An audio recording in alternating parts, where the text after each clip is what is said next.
되지요. 절대적 이 생계의 수단인 그물과 배를 버리고 따랐던 제자들. 농사짓는 소를 잡고 백성들에게 모두 나눠 먹이고 스승 엘리야를 따랐던 제자 엘리사. 복음 외에는 모든 것을 배설물로 여겼던 사도 바울. 그들은 정말 작은 예수가 되어서 빌립보서 2장 5절에 있는 말씀같이 예수 그리스도의 마음을 닮아가기 위해 그들은 모든 것을 다 내려놓았다는 거예요. 여러분 내려놓으라는 건 다 무엇을 내려놓으라는 걸까요? 누굽니까? 그 선교사 김용규 선교사인가? 뭐 내려놓음 책 있죠? 뭐 그게 굉장히 센세이션을 일으키고 뭐 1, 2, 3 뭐 계속 나오는데 내려놓다. 뭐 말씀에서도 끊임없이 우리에게도 내려놓으라고 그래. 뭘 내려놓으라고 그럴까 대체? 그렇지, 욕심. 욕심은 어디서 생긴 거? 무엇을 욕심할까요? 다 재물이죠, 재물. 거의 그게 절대적이에요. 거의 뭐 전부는 아닐 수 있겠지만 거의 99% 아닙니까? 여러분의 물질, 재산, 그 내려놓으라는 거야.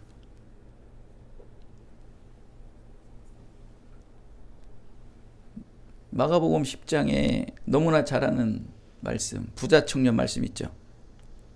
청년이 막 예수님께 달려옵니다.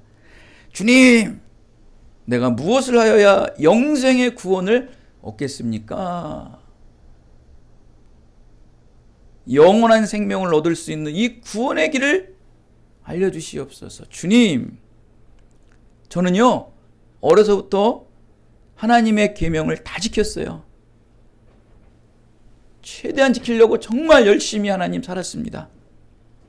그런데도 구원의 확신이 없습니다. 하나님, 어떻게 해야 될까요? 예수님은 그에게 뭐라고 대답을 합니까? 너 참 잘했다. 다 잘했다고 칭찬합니다. 그래, 잘했어. 불쌍한 사람도 도와주고, 그래, 11조도 잘하고, 하나님 앞에 늘 예배드리고, 그래, 선한 일하고 착한 일하고, 잘했어. 근데 그가 잘한 거는요, 잘 보시면은, 말씀에 보시면, 우리 마가복음서 10장 말씀 보시면 10계명 5번서부터 잘한 거예요. 5, 6, 7, 8, 9, 10. 그건 참 잘했어요. 다 뭐예요? 부모에게 효도했죠. 뭐 제사 잘 드렸죠. 도둑질 안 했죠. 살인하지 않았죠. 다 이런 것들. 좋아요. 윤리적이고 도덕적인 것들은 남보기에 참 잘했어요. 그래서 주님께서는 잘했다고 그를 칭찬합니다. 그런데 한 가지가 있어. 한 가지 부족한 게 있어. 그게 뭔지 알아? 내게 있는 것을 다 팔아 가난한 자에게 주면 안 되겠니? 그거만 좀 하면 너는 퍼펙트해. 너는 이제 온전한 구원을 이룰 수 있어. 역시 주님이시죠? 그가 가장 소중한 것이 무엇인지를 그냥 꿰뚫은 거예요. 10계명 1번은 빠지고 5, 6, 7, 8, 9, 10만 잘한 거예요. 여러분 제가 그랬죠. 첫 번째 못하면 두 번째, 세 번째는 잘해도 된다 안 된다? 안 되는 거 하나 많아요, 여러분. 하나님의 구원의 은혜로 시작하지 않은 것은 아무리 잘 이루어져도 그것은 내 열심, 내 욕심뿐이에요. 그건 아무 소용없어요.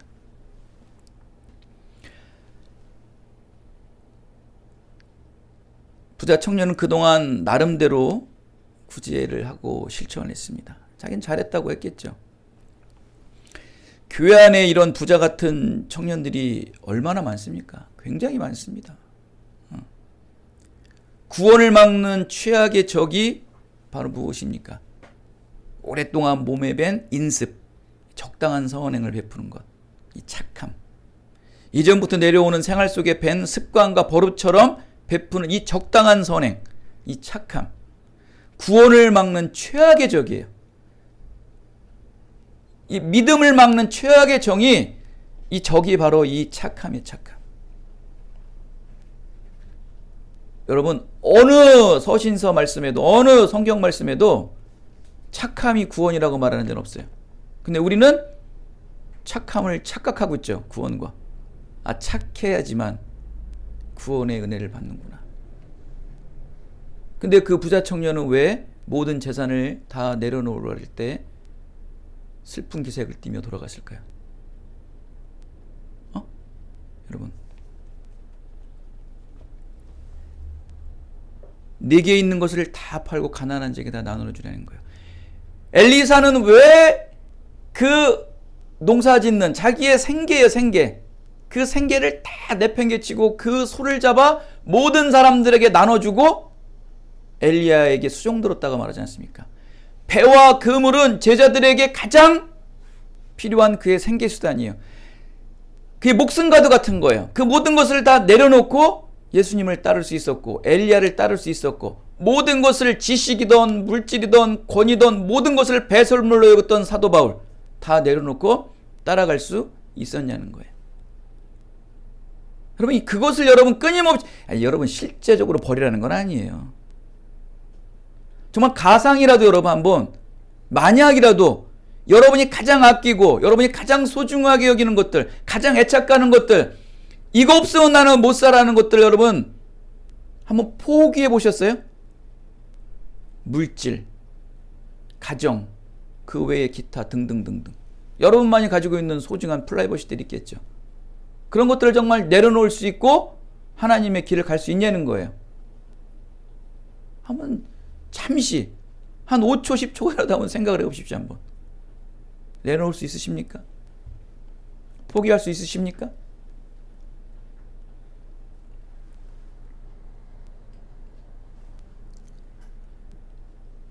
청년은 아직도 돌아오지 않았다고 합니다. 이 부자 청년은 아직도 안 돌아왔대요. 슬픈 기색으로 돌아가고 아직도 그 청년은 돌아오지 않았어요. 언제 돌아올까요? 먼저 된 자는 안 돌아와요. 거의 돌아오기 힘들어요. 이 말씀, 마가복음서 말씀, 이 10장 맨 그러니까 이 부자 청년과 재물에 대한 말씀의 마지막 비유의 31절에 뭐라고 말합니까? 예수님께서 먼저 된 자가 나중되고 나중된 자가 먼저 된 자라고 탁 하면서 그 말씀의 결론을 짓습니다.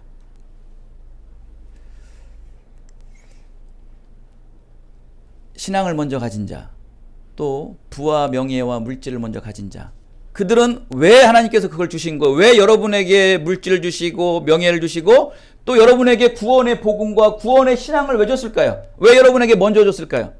다 먼저 준 이유가 있어요, 여러분.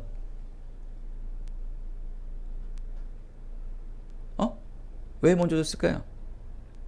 너만 갖지 말라고, 너만 소유하지 말라고. 먼저 받았으면 뭐 하라는 거예요? 반드시 나누고 베풀어야 되는 거예요. 신앙도 마찬가지고 물질도 마찬가지고 재능도 마찬가지고 이거 나누지 않으면 필요 없다는 거예요. 먼저 된 자. 나중된 자는 무지스러워한다는 거예요. 바알에게 무릎 꿇지 않고 바알에게 입맞추지 않은 자들이 무려 7,000명이나 있다. 엘리야야, 너 말고도 너와 같이 쓸 사람은 무지수로 많아. 한국교회, 온 세계의 모든 공교회들, 너희들이 복음의 역할을 감당하지 못하면 지금도 끊임없이 복음의 열망과 열정을 다하여 나를 바라보며 예배하는 자, 세상과 타협하지 않고 사랑과 타협하지 않고 이 대면 예배와 타협하지 않고 끊임없이 예배드리는 자들은 비록 다수는 아니지만 있다는 거예요. 그런 자를 하나님께 들어 쓰신다는 거예요. 여러분, 지금 몇몇 교회들은요, 지금 막 난리가 났어요. 이 대면 예배 4차 대유행 때 다른 것들은 다 부분적인 허용을 하는데 교회의 예배는 전면 중단이에요. 여러분 어떻게 생각하십니까? 뭐 100분 토론은 아니지만 저는 절대 반대예요. 그거로 인해 가지고 뭐 행정소송도 해가지고 이번 뭐 주일날 주말에 보니까 서울시에서는 일부 허용하라. 또 경기도 그 법원에서도 나왔더라고요. 일부 허용하라. 한 10%에서 20% 내는 허용할 수 있다라고 이제 그게 평등법에 위반된다고 약간 발표는 됐어요. 그 사람들이 지금 누가 움직이고 있는지 아세요? 여러분, 이 대형교회가 지금 어떤 모습입니까, 여러분? 대형교회. 대형교회는 마치 그 세계력교회 손현보 목사가 표현하는 게 그렇더라고요. 대형교회가 마치 사자와 같대요. 호랑이 같대요. 코끼리와 같대요. 그 크고 용맹한 그 맹수 같은 그 대형교회들이 이들이 앞장서서 싸워줘야 되잖아요. 그런데 조련사가 회초리 하나 들고 채찍 하나 들고 바닥을 팡 치는 거예요. 넘어! 코끼리 코 돌려! 코끼리 발! 그 대형교회들이 그 회초리 하나로 발, 손, 코를 돌리고 있다는 거예요. 지금 교회가 그렇게 됐다고 표현을 하더라고요. 이게 맞습니까, 여러분? 여러분, 비대면 예배라는 단어가 세상에 어디 있습니까? 정말 여러분 진중하게 생각 좀 해보세요. 잠시 동안 여러분 세상 거 닫아놓고 한번 이 교회가 어떻게 돌아가고 있는 상황을 보십시오. 여러분, 비대면 예배가 어디 있어요?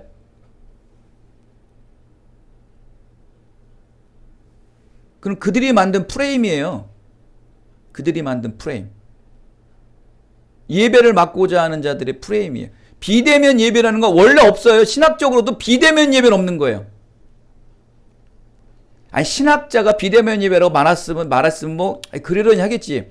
신학자도 아닌 일반 정치하고 행정하는 사람들, 이들이 어떻게 비대면 예배를 만들어가지고 교회를 억압합니까? 이건 탄압이죠. 여기에 대해서 분개하지 않으세요?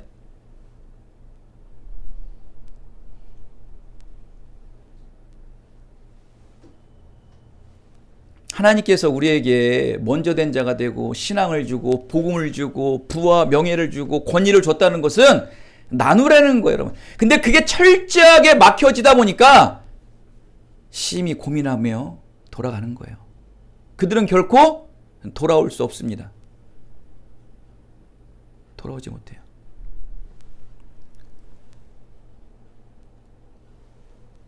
사랑하는 여러분, 이 땅에서 부유한 부자도 좋지만 천국에서 영원토록 하나님의 영광을 위해 기쁨으로 찬송하는 참된 주님의 자녀가 되는 것은 우리의 복 중의 복이죠. 그렇지 않습니까? 그러기에 여기에 모이는 것이고 그러한 자들과 함께 이 신앙을 공유하기 위해 모이는 거예요. 여러분, 아무리 신앙이 좋더라도요, 한 주, 두 주, 세 주, 네 주, 한 달, 1년 예배 안 드리잖아요? 100이면 100 다 무너져요. 신앙은요, 인격과 인격이 만나야 돼요. 여러분, 이 사람의 목소리도요, 전화 소리로 듣고 어떠한 통신의 소리로 듣는 것보다 직접 들어서 그 울림이나 거기에 나오는 그 뉘앙스가 있어요. 거기에 나오는 그 진솔함들이 있어요. 그거를 들어야 사람들이 움직이는 거예요, 여러분. 그러면 그 소리, 하나님께서는 왜 이 예배라는 이 틀을, 왜 이거를 소멸시키지 않으셨을까요? 왜 이걸 더 발전시켰을까요? 왜 목회자라는 그 한 사람의 목소리를 통해서 그 사람의 어떠한 지혜를 통해서 말씀을 전하는 것을 왜 멈추지 않게 하셨을까요? 성경에는 기록되어 있지 않지만 그 제도와 그 방법들이 괜찮다는 거예요. 그게 너희들의 신앙을 복도도 오르고 너희들의 그 복음의 삶을 이렇게 세우는 굉장히 좋은 너희들이 만든 교회의 전승이라는 거예요. 그렇기 때문에 이거를 하나님께서 소멸시키지 않는 거예요. 그렇기 때문에 모든 믿음의 그리스도인들은 이 예배를 지키기 위해 목숨을 아깝지 않게 바쳤어요. 아무런 아깝지도 않게 바쳤어요. 그게 대면 예배예요. 그게 지킨 신앙의 유산이에요. 근데 이 코로나가 물러가 때문에 정말 감기밖에 되지 않은 증세 하나 때문에 여러분 이렇게 픽픽 쓰러져야 되는 거예요? 온 세계의 교회들이? 그것도 대형 교회들이 코끼리와 같이 크고 사자같이 큰 그 어마어마한 그 용맹을 자랑했던 그 교회들이 이렇게 지금 교회가 위축돼 있어요. 지금 여러분 그거를 보라는 거예요. 여러분 코로나 이후에 하나님께서 누구에게 하나님께서 다가서실까요? 대면 예배를 중단한 교회에 다가설까요? 그래도 이 대면 예배를 끝까지 지켰던 예배에 다가설까요? 또 그거를 순종하고 따랐던 성도들에게 다가설까요?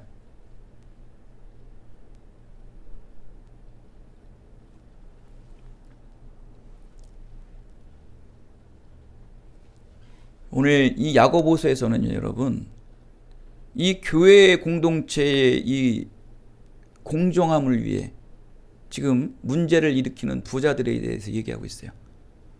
여기서 꼭 부자라는 거는 뭐 돈 많은 자들, 여기서 말하는 부자는 돈 많은 사람 맞습니다. 그러나 이거를 지금 현 시대에 맞게끔 돈도 있지만 그 외에 예배를 갈라놓고 또 교회를 분열시키고 교회를 하여간 온전한 신앙의 반석으로 세우지 못하는 어떤 존재들 여러분 나름대로 한번 생각을 해보십시오. 분명히 교회를 갈라놓는 것은 야고보서 사도가 얘기하는 것은 부자라고 얘기를 합니다. 세상적인 성공, 부로 인해 그들이 교회에 들어와서 자리를 잡으면서부터 가난한 자들이 끊임없이 부러움과 동경과 따르고자 하는 마음 때문에 교회는 서서히 분열되기 시작했다고 정확하게 짓습니다. 즉 부자들, 잘난 자들, 높은 자들이 무엇 때문에 이렇게 된지 아십니까? 바로 그들의 자랑이에요. 자랑,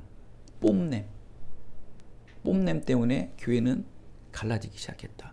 여러분 이 야고보서의 수신자들이 누군지 아세요? 야고보의 수신자들이 누구예요? 흩어진 자들이에요. 예루살렘에서 핍박이 심해지다 보니까 흩어진 자들이에요. 흩어져가지고 막 이것저것 사는 거예요. 중국서도 살고 일본서도 살고 어디서도 살고 그러니 거기서 자기 혼자 신앙을 지키는 거야. 아니면 또 몇몇 사람 믿음의 사람끼리 모여서 신앙을 지키는 거예요. 다 불쌍하고 가난하고 타향살이하면서 힘들게 사는 자들이에요. 그러니 없는 사람끼리 서로 막 의지하면 얼마나 의지합니까? 여러분 우리 군대 갔다 온 청년들 동기들이 가장 좋죠? 왜 좋을까요? 처음에 부대 발령받았을 때 동기들이 있었기 때문에 힘들어도 그냥 둘이 서로 서로 위로하고 그러니까 굉장히 애정이 가죠. 힘들 때 이등병 때 그냥 얼마나 좋아요. 동기 없는 애들이 불쌍하더라고 보면. 근데 동기들 한 두세 명 있으면 힘들 때 서로 의지가 되고 되는 거예요. 없을 때 힘들 때 같은 처지에 있는 사람끼리 얼마나 의지가 됩니까? 여러분 부부도요 가난했을 때 더 부부애가 더 좋아요. 그쵸? 부자가 되면요 출산율이 준대요. 가난할 때 희한하죠. 먹고 살기 힘든데 출산율이 올라간대. 깊이 생각하지 마세요. 그냥 지나가는 소리로 들으세요. 그만큼 없을 때 더 풋풋하고 사랑과 애정과 서로 섬기는 마음이 생기는 거예요. 지금 야고보 교회가 야고보서 수신자들 교회가 다 그런 거예요. 그런데 그렇게 힘들고 어렵고 이제 어느 정도 교회의 신앙으로 정말 단단히 다져가고 있을 그때에 서서히 가진 자들이 높은 자들이 그 교회에 들어오기 시작하는 거예요.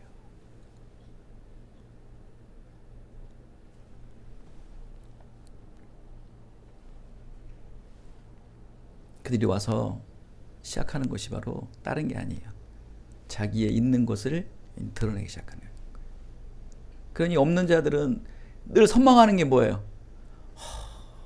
있는 자들. 낮은 자들은 높은 자들. 오늘 말씀 여러분 부자들을 비하하는 건 절대 아닙니다. 여러분 잘 새겨 들으세요. 이분법으로 나누는 설교도 아닙니다. 여러분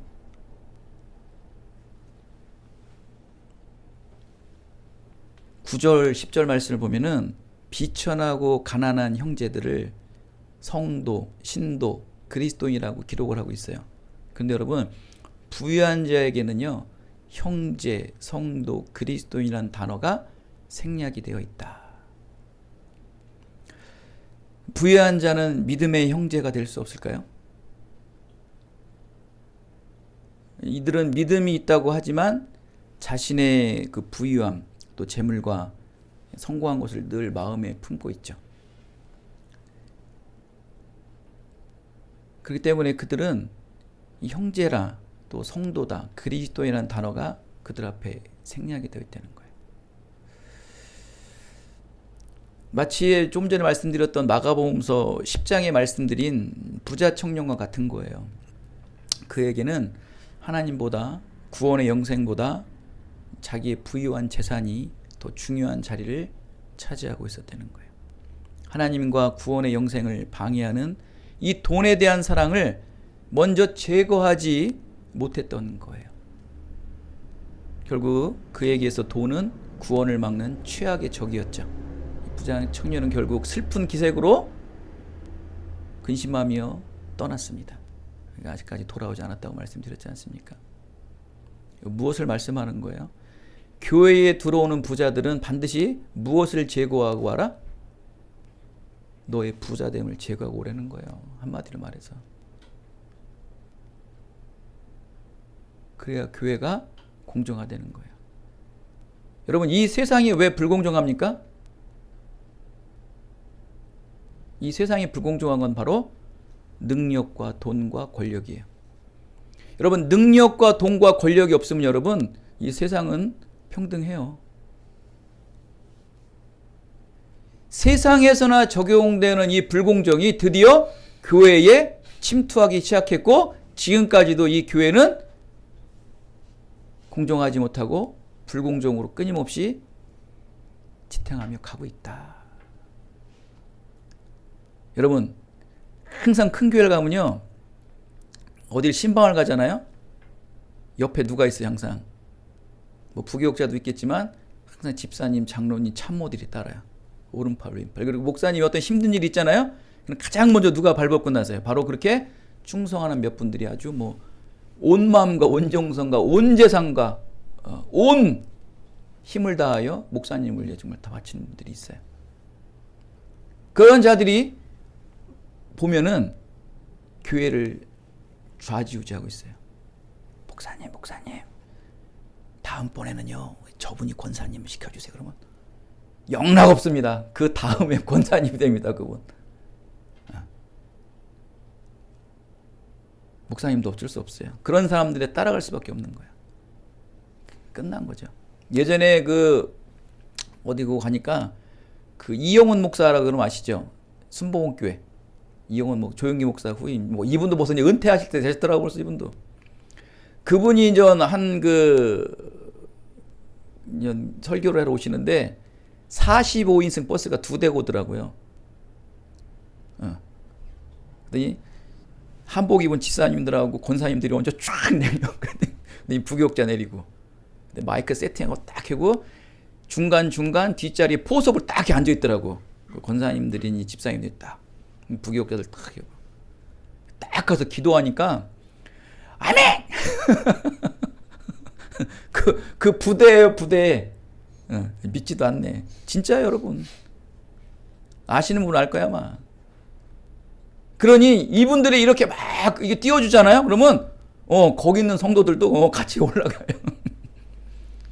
그러니까 어떻게 보면 별말도 아닌데 막 이게 은혜가 되는 거예요. 우리 옆에 있는 분들이 막 이렇게 욱작욱작 해주니까. 통성 기도를 하는데 여러분 기도도 아니에요. 정말 그 40명이 넘는 분들이 마이크를 들고 기도하는 것 같아. 와, 정말 야, 저런 분들만 있으면 어디 가도 되겠다. 응원부대들 필요합니다. 참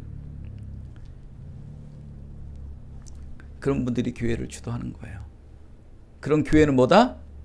세상께 들어와서 또아리를 틀고 있는 거예요. 그런 교회는 절대 안 바뀝니다, 여러분. 이건 주님이 오셔야 돼요. 하나님이 손대셔야지 사람이 손 못 대요.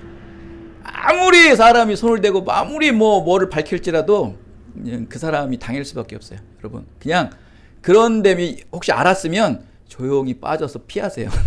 부딪히려고 하지 마시고. 안 됩니다, 여러분. 오죽하면은 그런 자들에게 이 야고보서는 형제라는 칭호를 붙이지 않았을까요? 얼마나 부자들이 검소해야 되고 성실해야 되는가. 여러분 그래도 부자는요 어쩔 수가 없어요.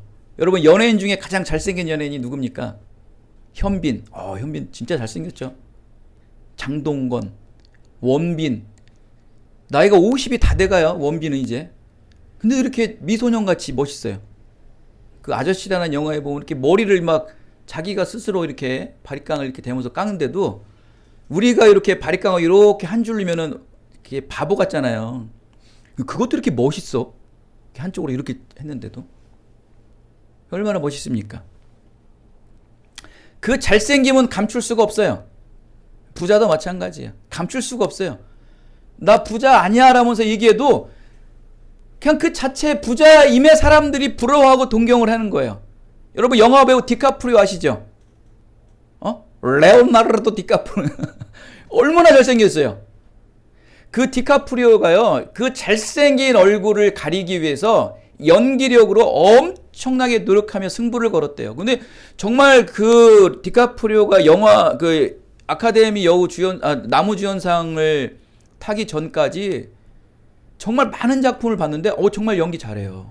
참 개성이 있고 망가질 때 망가지고 막 살도 찌고 뭐 별의별 모습으로 변화를 가져가면서 연기를 했지만 결국 아카데미 주연상에서 계속 고배를 마시고 그러니까 그런 늘 노력하는 거예요. 이 잘생김 때문에 자기 연기가 먹어버린다는 거예요. 부자도 마찬가지 여러분.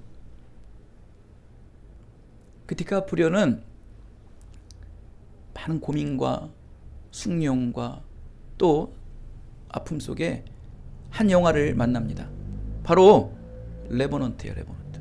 돌아오지 않는 자. 레버넌트. 그 영화를 주연을 맡습니다. 그 영화를 위해서 뭐 어마어마한 촬영 속에서도 몸살이지 않고 촬영했던 거예요. 저는 그 영화에서 참 생각나는 장면이 그 추위를 참기 위해서 한 짐승의 배를 갈라가지고 모든 내장을 빼고 그 짐승 속에 들어가서 이렇게 닫더라고요, 자기는. 그러면서 그 추위를 버티는 것. 그거를 정말 신랄하게 연기라고, 뭐 그 외에 뭐 많은 것들.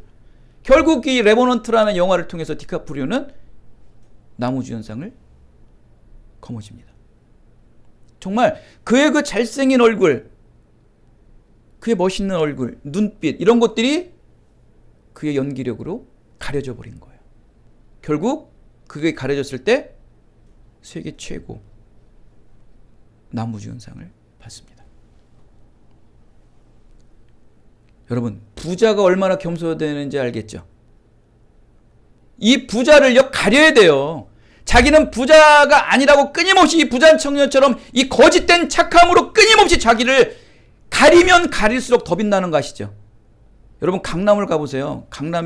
여러분 강남 어설픈 강남 가지 마시고 서초구에 잘 사는 데가 있어요. 반포나 이런 데 가보세요. 정말 그런 데는 진짜 알부자들만 사는 거예요. 압구정동 현대나 이런 데 가보세요. 진짜 알부자예요. 원래 부자들. 진짜 부자. 가짜 여러분 강남도요. 졸부가 있고 원래 부자들이 산대요. 그리고 뭐 여러 가지 산대요. 근데 진짜 부자들 보세요. 여기 이렇게 우리 가끔 운동 다니시는 분들이랑 똑같아요. 수수하고 표치도 안 내고 그 자녀들 똑같아요. 그런데도 저들은 원래 잘 사는 사람들이잖아요. 그 인식이 참 세요. 여러분 그만큼 부자가 부자를 가리는 게 힘든 거예요. 교회는요 부자가 편을 가립니다. 있는 자가 가리는 거예요. 지혜자, 있는 자, 가진 자, 높은 자 불공정을 막아요. 세상은 그렇다 칩시다. 교회는 그러지 말아야죠.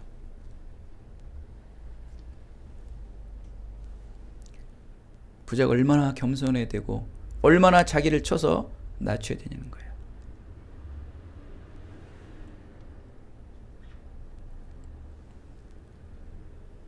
부자는요, 정말 예수님의 마음을 품어야 돼요. 예수님의 그 비하의 마음, 예수님의 그 겸손의 마음을 품지 않고서는 결국 교회에서 성도라는, 형제라는, 자매라는 이름을 붙일 수가 없어요. 우리가 해서 안 되는 거예요. 그러니까 본인이 끊임없이 내리고 끊임없이 쳐서 예수님의 그 마음을 품어야 됩니다. 그 예수님의 겸손의 마음으로 자기를 낮추지 않는 이상은 교회의 공정은 없다. 부자는 그리스도의 비천하심, 낮아지신 이 비하의 마음을 품고 이 절대 겸손함으로 이 피 묻은 십자가를 짊어지는 그 마음으로 신앙생활을 해야지만 교회가 공정할 수 있고 교회는 끊임없이 공정함을 지켜낼 수 있다. 여러분, 너무 4차원 세계 같고 나와 동떨어진 세계 같습니까? 제가 말씀드렸죠. 여러분, 물질이 아니라도 여러분의 고집, 여러분의 관습, 여러분만이 결코 내려놓지 못하는 것들이 바로 여러분은 부자예요. 그게 여러분은 자신의 지혜라고 생각하고 여러분의 자아라고 생각하고 자기의 신념이라고 생각하고 있지. 그게 마치 자신의 믿음이라고도 생각하고 있죠. 여러분, 이거 부자만 버릴 일이 아니에요. 지금 여러분들도 그런 걸 다 가지고 계시다는 거예요. 어떻게 말씀을 문자적으로 보십니까, 이게? 이건 여러분, 이 야고보서가 부자라는 어떠한 지칭을 얘기하지만 이것은 현대시대에 여러분들을 보려는 거예요. 여러분들이 부자같이 버리지 못하는 것들, 나는 가진 것 없지만 나는 이게 내 신념이야. 그 버리지 못하는 신념들, 그거 뭐예요? 절대 안 고치더라고요, 여러분이요. 이거 여러분 안 내려놓으면 그게 여러분 바로 교회의 분열이고, 아니, 여러분 여러분의 가정과 여러분의 세상과 여러분의 공동체 분열의 원인이 그거예요. 그거 버리셔야 돼요, 여러분. 그것도 못 버리시는 분들이 그걸 그대로 교회로 가지고 오는 거예요. 그리고 그것을 가지고 교회에 그대로 적용을 하는 거예요. 그러니 없는 자들도 싸우지. 왜 싸울 거야? 자기의 그 고집들을 안 버리는 거야. 자기의 신앙의 습관들, 신앙의 습관, 신앙의 루틴이 어디 있어요? 예수님의 마음뿐이 없어요. 피 묻은 십자가를 지는 그 겸손밖에 없다는 거야.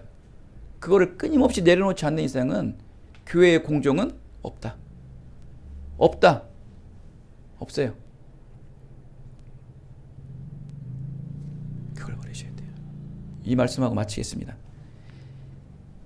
예레미야서 9장 23절 24절의 말씀에 보면은 여기에 자랑거리들이 많이 나와요. 이것을 자랑하지 마라. 이걸 자랑하라. 지금 우리 교회는 무엇을 자랑하고 있죠? 믿는 사람이 자랑해야 될 것은 예수 그리스도의 몸된 교회, 십자가를 자랑해야 돼. 십자가 자랑. 나 예수님의 마음을 품고 우리 서로 믿음의 사람들이 뭘 자랑해야 돼요? 내가 이번 주에 십자가를 지고 살았던 걸 자랑해야 되는 거야. 목사님, 이번 주에 십자가를 지는데 너무 힘들었어요. 정말 내가 주님의 마음을 또 알겠어. 주님은 어떻게 지셨을까? 난 정말, 그래서 난 주님 때문에 난 몸서리를 치게 해서 너무너무 나는 정말 감동이야. 목사님, 권사님, 나 이 십자가 어떻게 졌는지 모를 때까지. 나 이 십자가 이렇게 무겁고 이렇게 힘든 줄 몰랐어. 그거 나누라고. 그럼 그의 잘남도, 그의 가진 것도 안 보여요. 없는 자가 있는 자를 기도해요. 자기 하루 품바리밖에 못하는 사람이 수백 명의 일하는 사람들을 부리는 사람을 위해 기도해요.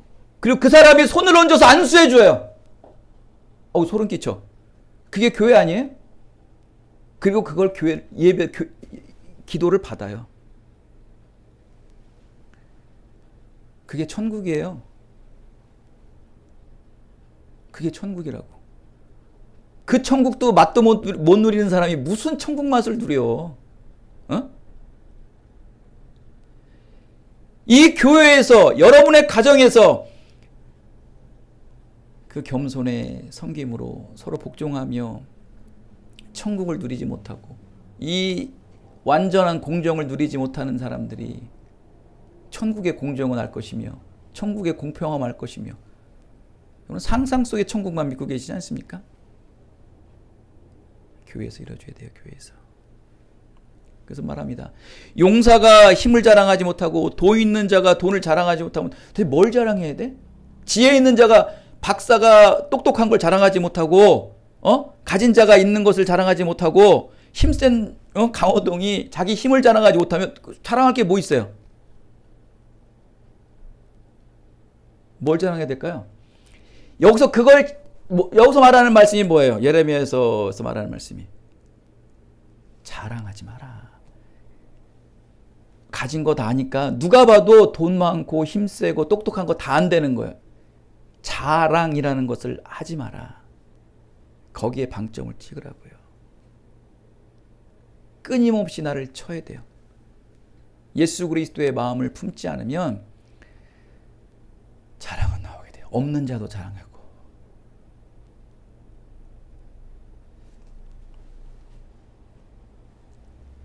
뱀과 같이 이 자랑은요, 제가 표현하는 게 교회 중심에 말씀의 반석으로 세워져야 될 그 교회 중심에 뱀이 또아리를 들고 있다는 거예요. 그게 자랑이에요. 이 자랑은 반드시 제거하고 오세요. 그 자랑 버리고 안 오시면은 천국을 맛볼 수 없어요. 사랑하는 여러분, 부자 되는 거 좋습니다. 부자 되세요. 적극 추천합니다. 부자 되셔야 돼요. 많은 부자가 되셔야 돼요. 먼저, 하지만 부자가 갖춰야 될 기본 역량과 능력을 먼저 갖추세요. 그거 갖추지 않고서는 여러분 부자 되지 마세요. 바로 그게 예수 그리스도의 마음이에요. 비하의 마음, 겸손의 마음, 비천의 마음을 품지 않고서는 부자 되지 마세요. 혹 부자가 됐더라도 그건 부자가 아니에요. 오늘 부자의 첫 번째 역량은 예수 그리스도의 절대적인 겸손함으로 피 묻은 십자가를 짊어지는 것입니다.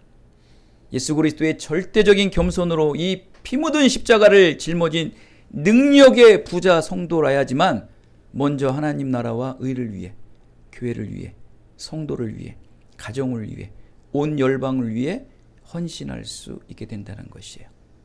이제부터 영혼까지 사랑하는 우리 기쁜 누리교회 성도분들이, 여러분들의 모든 자랑은 오직 하나, 십자가에 높이 달리신 예수 그리스도만을 높이 자랑할 수 있는 여러분 모두 다 되시기를 예수 그리스도의 이름으로 축원드리겠습니다. 하나님 아버지 감사합니다.